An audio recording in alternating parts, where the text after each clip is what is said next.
मुझे अपने देवरानी से बहुत जलन महसूस होती थी क्योंकि वो शादी के तुरंत बाद ही प्रेग्नेंट हो गई थी, जबकि मैं तो बांझ थी। अब तो सास मुझे हर वक्त ताने देती और कहती, जल्दी तेरी डिवोर्स दिलवाऊंगी। मैं डर गई थी, मगर मैं उस वक्त बहुत हैरान होती जब हर रात मेरे पैरों पर गिरकर मेरी देवरानी कहती थी, दीदी, जिस दिन मैं बच्चा जन्म दूंगी उस दिन सब मुझे धक्के मारकर निकाल देंगे। मुझे माफ़ कर दो दीदी। मैं बड़ी हैरान होती कि ये ऐसा क्या बोल रही है। जिस दिन डिलीवरी का वक्त हुआ, देवरानी मुझे अपने साथ कमरे के अंदर ले गई और चुपके से बोली, इस बच्चे को लेकर भाग जाओ, वैसे भी तुम बांझ हो। मैं फ़ौरन बच्चे को लेकर भाग गई और जैसे ही दूध पिलाने के लिए मैंने उस बच्चे के चेहरे से कपड़ा हटाया तो मेरे होश उड़ गए, क्योंकि वो बच्चा नहीं बल्कि पति का बड़ा। जिंदगी फूलों की सीज नहीं होती, हर इंसान का इम्तिहान होता है। न जाने मेरी ज़िंदगी में इतने इम्तिहान क्यों आए थे। मैंने तो सोचा था कि शादी के बाद मेरी ज़िंदगी खुशियों से भर जाएगी, अपने ससुराल वालों पर राज करूंगी। ये खुशी मेरे दिल में इसलिए पैदा हुई थी क्योंकि मैं बहुत ज़्यादा खूबसूरत थी। देखने वाले मुझे देखते ही रह जाते थे। मगर शादी के बाद मेरी ज़िंदगी में बदलाव आई थी। मेरी खूबसूरती से मेरी ननद बहुत जलती थी। इस बात का अंदाज़ा मुझे शादी के दूसरे दिन हो गया था, जब मैं सुबह नहाकर कमरे से बाहर निकली ताकि अपने और अपने पति के लिए नाश्ता बना सकूं। मगर मुझे पता नहीं था कि मेरे ना होने पर मेरी ननद मेरे कमरे में घुस जाएगी। जब मैं कमरे में गई तो मेरा सारा सामान उलट पुलट किया हुआ था। ये सब क्या है समीना? उसके चेहरे पर जरा सा भी शर्मिंदगी नहीं आई थी। वो चलकर बोली, मैं वो क्रीम ढूंढ रही हूँ जिसको लगा लगा कर आपका रंग इतना गोरा हुआ है। उसकी बात सुनकर मैं बोली, तो मुझसे पूछ सकती थी, मेरे कमरे की तलाशी लेने का क्या बचपना है। मैं कोई क्रीम नहीं लगाती, मेरा रंग वैसा ही है। मुझे घूर कर समीना कमरे से बाहर निकल गई थी। जब मेरा पति अमर कमरे में आया तो मैंने उससे उसके बहन की शिकायत की। वो कहने लगा, ये सब बातें मत सोचो, मेरी बहन बड़ी ज़िद्दी है, उसके दिल में जो आता है वही करती है। एक बार मैं तुमसे कह देता हूँ कि अगर तुम मेरे घर में रहना चाहती हो तो कभी भूल कर भी मेरे बहन के साथ बदतमीजी मत करना। मेरे पति के बात ने मेरे पैर बांध दिए थे।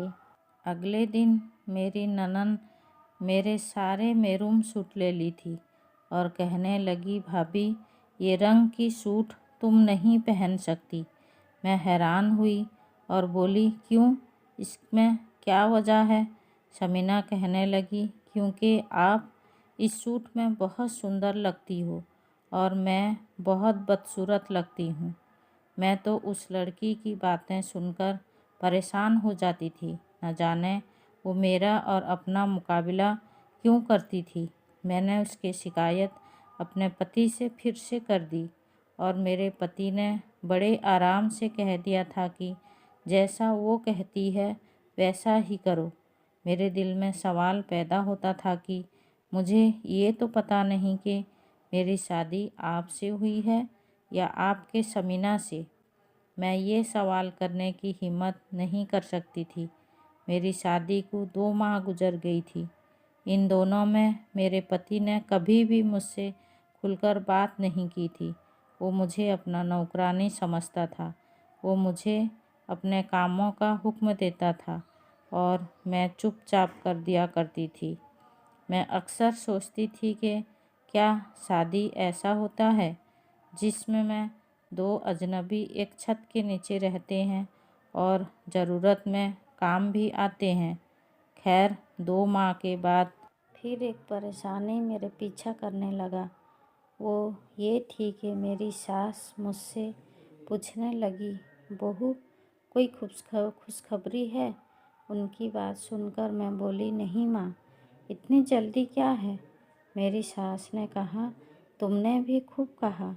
तुम्हें मालूम है मेरी बहन की बहू पहले ही हफ्ते में गर्भवती बन गई थी और एक तुम हो कि एक सूखे पेड़ की तरह खड़ी हो। मेरे सास की बात मेरे दिल दुखा दिया था। मुझे मेरे सास और ननद हमेशा ताना देती थी। देखते देखते 1 साल गुजर गया, लेकिन मैं अपने पति को कोई खुशखबरी नहीं दे पाई। सच तो ये था कि मेरे पति ने कभी मुझसे बच्चे के लिए बात भी नहीं की थी। ऐसा लगता था कि उन्हें मुझसे कोई दिलचस्प नहीं थी।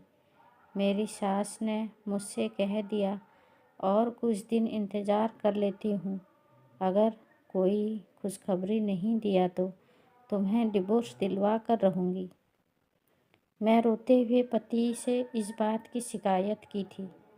उन्होंने ये कहा कि वो मुझसे माँ के कहने पर शादी की थी।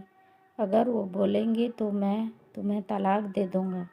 मैंने बड़ी मुश्किल से ये बात बर्दाश्त की थी। इसके अलावा मेरे पास कोई और रास्ता भी नहीं था। खैर मेरी सास आजकल बहुत बिजी रहती थी। वो देवर के लिए रिश्ता ढूंढ रही थी और मुझे उठते बैठते ताने दे रही थी कि तुम्हारी तरह मुझे कोई बांझ लड़की मिल ना जाए। मुझे बहुत बुरा लगता था, मगर उन्हें खुदा का ज़रा सा भी खौफ नहीं था। एक दिन मैं अपने पति से कहा, अपना इलाज डॉक्टर से करवा कर देखती हूँ, शायद खुदा मेरा सुन ले। पति ने मुझसे चिल्लाकर कहा, मेरे पास इतने पैसे नहीं है कि मैं तुम्हारा इलाज करवा सकूं, और मैंने ये सुना है कि जो औरत बांझ होती हैं उनकी जितना भी इलाज किया जाए वो औलाद पैदा करने के बिल्कुल भी काबिल नहीं बन सकती और वो बांझ ही रहती हैं। ये बात से मैं बिल्कुल टूट गई थी और दिमागी तौर पर बीमार हो गई थी। मेरी सास को देवर के लिए एक लड़की मिल गई थी। मैंने सोचा देवरानी आने के बाद मेरी हालत बदल जाएगी, इसलिए मैंने शादी की सारी जिम्मेदारी बढ़ चढ़कर अपने सर पर ले लिया था और देवरानी हमारे घर आ गई थी।